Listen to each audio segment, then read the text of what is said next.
flag of the United States of America and to the republic for which the need was function, and it functioned well, but it just wasn't pretty, and it certainly wasn't modern, and it was barely inviting. And although our staff and our folks did the best that they could to welcome folks, we needed what we have behind us, and we built a state-of-the-art, good-looking The building. little white airplane at the end is actually mine. I flew in here this morning, and I'd love to come here frequently and walk through this facility. So, Mike, I really appreciate you building this for me, so I'd have a nicer place to walk through when I got here. But I'm just indicative of a number of people, literally from around the country, who will use this as the gateway to get in. It's just a special, special day. I'm delighted to be able to be with you and be a part of this.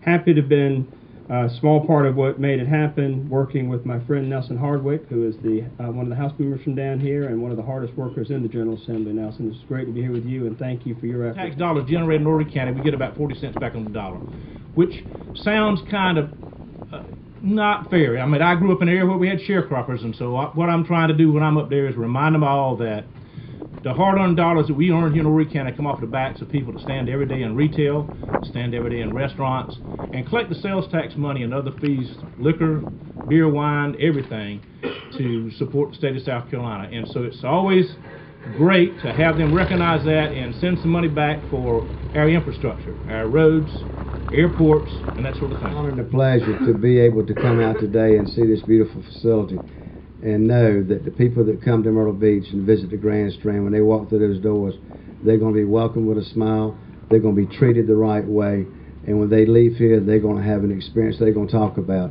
and that's what it's all about, Mike. Congratulations to you, congratulations to the county and the city of Myrtle Beach for having this great facility. Fantastic building behind us today is a perfect example of consensus.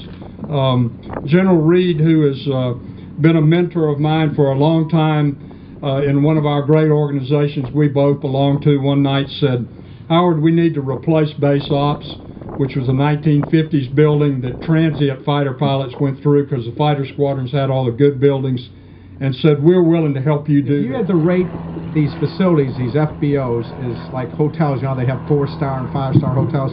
This would definitely be a 5-star facility. It is just state-of-the-art.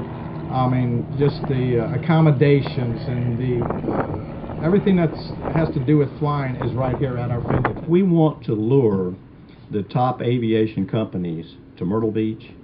Then, for example, Lockheed, Martin Marietta, Boeing, and the subcontractors, we need to have a first class, and we do have a first class general aviation facility now.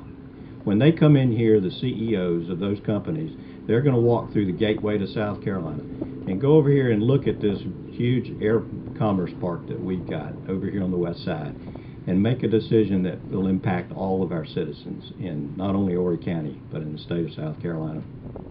To the Norton twins from Conway, South Carolina, who died in World War II flying combat. We owe an awful lot to the men and women of our military. And special thanks goes to Sam Socks. Sam, thank you so much for donating the wonderful litho of Major George Preddy, the leading P-51 ace in World War II, and for the Preddy Foundation. Major Preddy was a Carolina boy.